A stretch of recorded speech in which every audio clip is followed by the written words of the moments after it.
একটি প্রশ্ন এসছে যে আমার স্বামী বলেছেন যে তার লিখিত অনুমতি ছাড়া আমি নাকি বেহেশতে যেতে পারবো না। আমার স্বামী জুমার সালাতও পড়েন না, দান খয়রাতও করেন না। আমার স্বামীর কথা কি ঠিক? না। এই প্রশ্নের মাধ্যমে বোঝা যাচ্ছে যে একজন নারী সে তার স্বামীর উপরে খুবই বিরক্ত। এখন দেখা যাচ্ছে যে একজন নারী অনেক সময় পরেশগার হয়, সে নামাজ পড়ে, সে হয়তো ইসলাম মেনে চলে, কিন্তু তার স্বামী নামাজ পড়ে না বা দান খয়রাতও করছে না ঠিকমতো, কিন্তু তার অধিকারের ক্ষেত্রে সেই অধিকারটা সে ফলানোর চেষ্টা করে। কিছু যদি মানে অবাধ্যের কাজ করে বা কোনো কথা যদি না শোনে, এমন হতে পারে যে ইসলাম বিরোধী কোনো আদেশ সে দিতে পারে, সেক্ষেত্রে সেই আদেশ না শুনলে তাকে ভয় দেখায় যে তুমি আমার লিখিত অনুমতি ছাড়া জান্নাতে যেতে পারবে না। কথাটা একদম ভুল।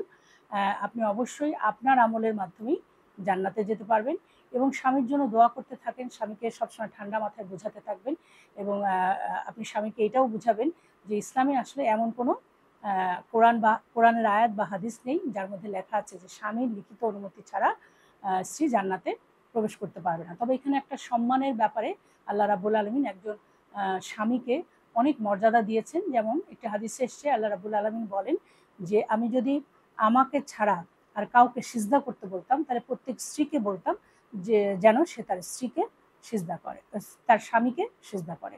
তো এক্ষেত্রে বোঝা যাচ্ছে যে আল্লাহ রাব্বুল আলামিন স্বামীকে এক্সট্রা মর্যাদা দান করেছেন, অর্থাৎ এই পৃথিবীতে তাকে একটা মর্যাদার আসন দিয়েছেন। কিন্তু সেই মর্যাদার আসন তার স্বামীকেই রাখতে হবে, তার স্বামীকেও কিন্তু আল্লাহর রাস্তায় থাকতে হবে, ভালো হতে হবে, তা না হলে তিনি কিন্তু সেই মর্যাদা পাওয়ার যোগ্য হবেন না। আরেকটি প্রশ্ন এসছে যে মৃত ব্যক্তির নামে কোরবানি দিলে তা কোরবানি দাতা খেতে পারবেন কিনা, নাকি সবটাই গরিবদের মাঝে বিলিয়ে দিতে হবে? মৃত ব্যক্তির নামে কোরবানি দেওয়া জায়েজ আছে, কিন্তু যদি এটা আপনি মৃত ব্যক্তির নামে দেন তাহলে এটা সাদকা হয়ে যাবে, অর্থাৎ এটা সম্পূর্ণটাই আসলে গরিব দুঃখীদের মধ্যে দান করে দিতে হবে। এটাই ইসলামের নিয়ম। আরেকটি প্রশ্ন এসছে যে কোনো মুসলমানের জন্য কি নির্দিষ্ট কোনো মাযহাব মানা বাধ্যতামূলক? না।